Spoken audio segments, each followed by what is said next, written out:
Hello everyone, welcome to my channel the Lex Confluence by Urmi Sarkar. कैसे हैं आप सब?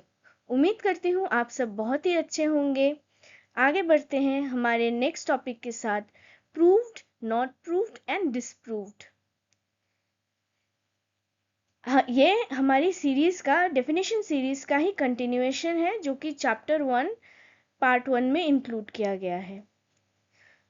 अब आप इमेजिन करिए, कोर्ट के सामने एक फैक्ट आता है। अब जज के पास तीन ऑप्शंस होते हैं, ये फैक्ट सच है, ये फैक्ट झूठा है, या फिर जज डिसाइड ही नहीं कर पा रहा है। और एविडेंस लॉ इन्हीं तीन सिचुएशंस को कहता है, प्रूव्ड, नॉट प्रूव्ड और डिसप्रूव्ड।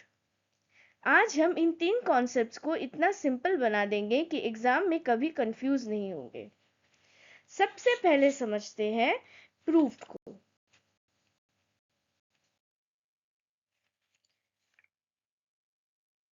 सेक्शन कहता है कोई फैक्ट तब प्रूव्ड माना जाएगा जब कोर्ट ये बिलीव करे कि फैक्ट एग्जिस्ट करता है।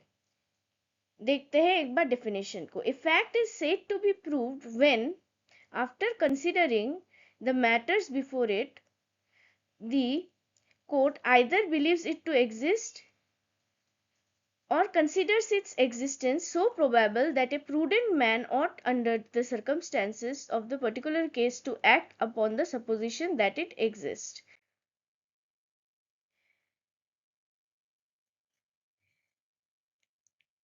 कोर्ट को 100% सर्टेनिटी की जरूरत है नहीं होती। कोर्ट ये नहीं कहती मुझे साइंटिफिक प्रूफ चाहिए। Fact is prove when the court believes it exist और finds its existence highly probable. या तो बिलीव करे कि फैक्ट एग्जिस्ट करता है, या फिर उस फैक्ट का एग्जिस्ट करना इतना प्रोबेबल हो कि एक प्रूडेंट मैन उस पर एक्शन ले। अब आप इसको सिंपल लैंग्वेज में समझिए। The court need not achieve 100% certainty. If the evidence is so convincing that a prudent person would believe the fact exists, it is proved. Court को 100% सर्टेनिटी की जरूरत नहीं होती। कोर्ट ये नहीं कहती मुझे साइंटिफिक प्रूफ चाहिए। कोर्ट सिर्फ इतना कहती है एविडेंस कितना स्ट्रांग है।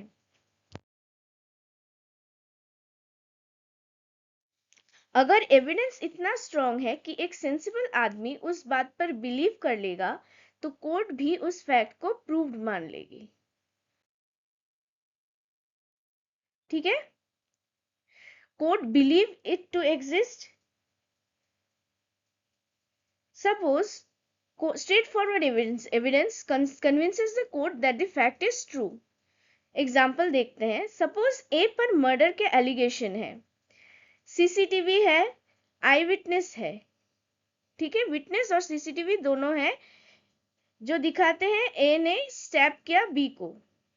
The court believe, I witness weapon recover हुआ, सब एविडेंस एक ही डायरेक्शन में जा रहे हैं। जज कहते हैं हाँ मुझे बिलीव हो गया, ये फैक्ट प्रूव है। The court believes the act happened, fact is proved. एक और सिचुएशन, कोई आई विटनेस नहीं है लेकिन फिंगरप्रिंट्स मिल गए, फिंगरप्रिंट्स और नाइफ, डीएनए मैच हो गया, मोटिव एस्टैब्लिश हो गया, मोटिव भी प्रूव हो गया, अक्यूज्ड इंसिडेंट के बाद भाग गया, डायरेक्ट एविडेंस नहीं है लेकिन सर्कमस्टेंसेस इतनी स्ट्रांग है कि प्रूडेंट मैन बिलीव करेगा, तब भी फैक्ट प्रूव्ड है। रिमेंबर, प्रूफ का मतलब 100% सर्टेनिटी नहीं है। Proof is not always 100% certainty. Proof का मतलब होता है high probability. Proof is about probability. Proof का मतलब 100% सर्टेनिटी नहीं होता। अगर कोर्ट को एविडेंस देखकर लगे कि फैक्ट एग्जिस्ट करता है या इतना प्रोबेबल है कि एक फैक्ट प्रूडेंट आदमी उस पर बिलीव करेगा, तो वो फैक्ट प्रूफ माना जाएगा। अब देखते हैं not proved.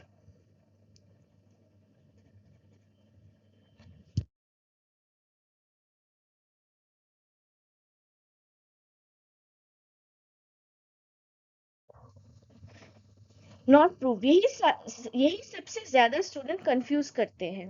A fact is said to be not proved when it is neither proved not disproved. Not proof का मतलब कोर्ट ना तो फैक्ट को प्रूव मान रही है ना ही डिसप्रूव्ड। कोर्ट सिंपली अनश्योर है।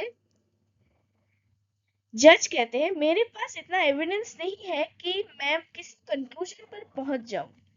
एग्जाम्पल,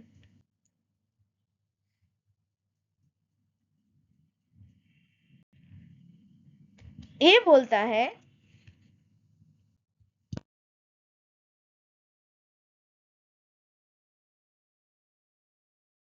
explanation देखिए, sometimes evidence is not strong enough to prove a fact but it also does not completely disprove it। जैसे मैंने बोला, कोर्ट सिंपली अनश्योर है कि कंक्लूजन पर पहुंच नहीं पा रही है। एग्जाम्पल देखिए, ए बोलता है बी ने मर्डर किया। एक विटनेस है लेकिन विटनेस रिलायबल नहीं है, ना सीसीटीवी, ना फिंगरप्रिंट्स, ना रिकवरी। पहले एग्जाम्पल दे रही हूँ मैं। कोर्ट के पास इतना एविडेंस नहीं है कि बोले हाँ मर्डर किया, और इतना भी नहीं है कि बोले नहीं मर्डर नहीं किया, तो result fact not proved. Civil case का एग्जांपल लेते हैं। ए बोलता है हमारे बीच कॉन्ट्रैक्ट था, सिर्फ अनसाइन ड्राफ्ट है। बी कंप्लीटली डिनाई कर रहा है, कोर्ट के पास क्लियर प्रूफ नहीं है, result contract not proved. Not proof का मतलब ये नहीं कि फैक्ट गलत है, इसका मतलब सिर्फ इतना है कि कोर्ट के पास इतना एविडेंस नहीं है कि वो फैक्ट को प्रूव्ड या डिसप्रूव्ड डिक्लेयर कर सके। अब आते हैं हमारे नेक्स्ट टॉपिक पे, disproved.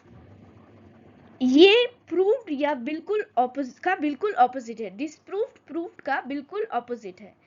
In this adhiniyam, unless the context otherwise requires, disproved in relation to a fact means when, after considering the matters before it, the court either believes that it does not exist, considers its existence not so probable that a prudent man ought, under the circumstances of the particular case, to act upon the supposition that it does not exist।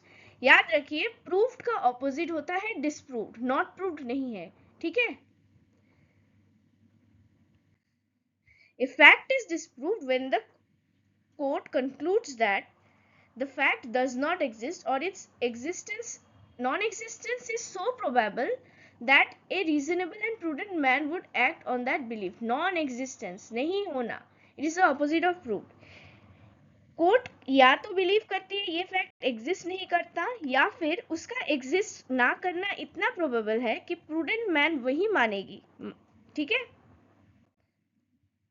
Simple meaning, हर एक fact या तो proved होता है, disproved होता है, या not proved होता है। ये सेक्शन एक्सप्लेन करता है कब एक फैक्ट डिसप्रूव्ड होता है, ठीक है। Situation 1, the court believes that the fact does not exist. Evidence convince करता है कोर्ट को कि ये एलिजेड फैक्ट फॉल्स है, गलत है, ये एग्जिस्ट नहीं करता। The situation 2, the court is not absolutely certain but the non-existence of the fact is so probable that a prudent man would act on that assumption। तो कोर्ट के पास कोई mathematical certainty नहीं है, बट एविडेंस इतना strong है कि वो इशारा कर रहा है कि फैक्ट एग्जिस्ट नहीं करता। अब एक एग्जांपल लीजिए, मैंने कॉन्ट्रैक्ट साइन किया था। कोर्ट हैंडराइटिंग एक्सपर्ट को बुलाती है, एक्सपर्ट बोलता है सिग्नेचर फॉर्ज्ड है, ठीक है। द जज is convinced alleged fact is false. अब कोर्ट बिलीव करती है कॉन्ट्रैक्ट साइन ही नहीं हुआ है, रिजल्ट फैक्ट डिसप्रूव्ड। एक और एग्जांपल, कोई बोलता है मैं कोलकाता मीटिंग में था, लेकिन CCTV, flight record, hotel record और मोबाइल लोकेशन सब दिखा रहा है कि वो दिल्ली में था। कोर्ट बिलीव करती है मीटिंग में होना इम्पॉसिबल था, फैक्ट डिसप्रूव्ड। याद रखिए, डिसप्रूव्ड का मतलब कोर्ट एविडेंस देखकर कंक्लूड करती है कि फैक्ट एग्जिस्ट नहीं करता। अब एक सिंपल ट्रिक याद रखिए, तीन ही पॉसिबिलिटीज होती है। Proved, court believes fact exist. Disproved, court believe कि fact does not exist. Not proved, court decide नहीं कर पाता। अब आते हैं प्रूडेंट मैन टेस्ट। अब हर डेफिनेशन में आप देख रहे हैं prudent man. Prudent man means a reasonable, sensible and cautious person of ordinary intelligence। The court asks, would a reasonable person act as if this fact does not exist? If the answer is yes, the fact is disproved. ठीक है, exam में बार बार पूछा जाता है prudent man का मतलब। तो prudent man का मतलब होता है एक रीजनेबल, सेंसिबल और कॉशियस पर्सन, ना बहुत इमोशनल ना बहुत सस्पिशियस। कोर्ट हमेशा ये सोचती है अगर एक नॉर्मल सेंसिबल आदमी इस सिचुएशन में होता तो क्या वो इस फैक्ट पर बिलीव करता? अगर यस है, फैक्ट प्रूव्ड, अगर नहीं, नो है तो फैक्ट डिसप्रूव्ड, और अगर आंसर क्लियर ही नहीं है, फैक्ट नॉट प्रूव्ड। ठीक है, fact is alleged, court examines all evidence. Does the court believe the fact does not exist? Yes, no, disproved. ये चार्ट आप एक बार देख लीजिएगा। एग्जाम्पल्स मैंने समझाया हुआ है डिस्प्रूव्ड का। इंपॉर्टेंट लीगल प्रोविजन, डिस्प्रूव्ड का opposite of proved. A fact is proved, its existence is accepted. पर अगर एक फैक्ट डिस्प्रूव होता है, इट्स नॉन एग्जिस्टेंस, इसका एग्जिस्ट ना होना एक्सेप्ट किया जाता है। जैसे मैंने बोला कि मैं मुंबई में थी पर सीसीटीवी फुटेज दिखा रहा था मैं कोलकाता में थी, तो कोर्ट क्या मानेगा? मैं कोलकाता में थी। ठीक है, standard is probability not absolute certainty. The court is not required to attain mathematical certainty, it declares on the basis of judicial evaluation of evidence and probability. Prudent man test, this is one of the most frequent tested concept. The court asks, would a reasonable and prudent man believe that the fact does not exist? Prudent man कौन होता है? वो होता है जो एक reasonable, sensible और cautious person होता है, ना ही ज्यादा शक्की इंसान होता है, ना ही ज्यादा इमोशनल इंसान होता है। ठीक है,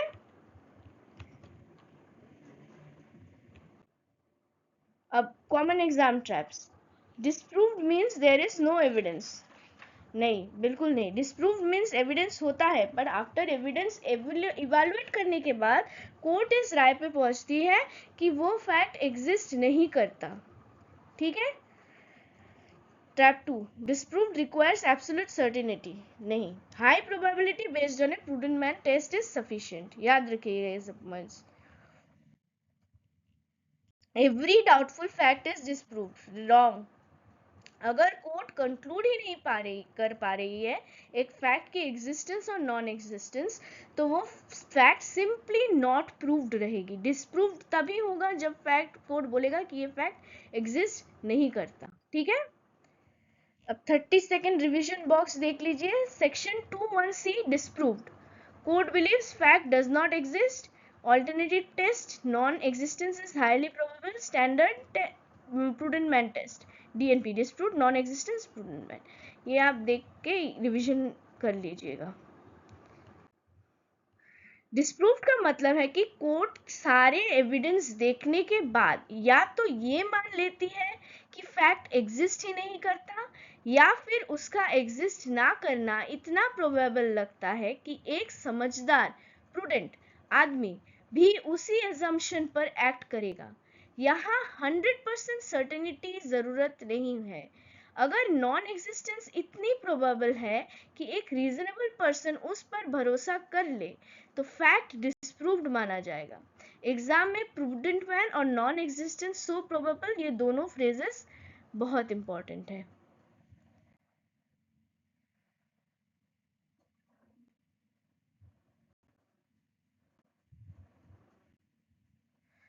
आज के लिए हमारा लेसन इतना तक ही था।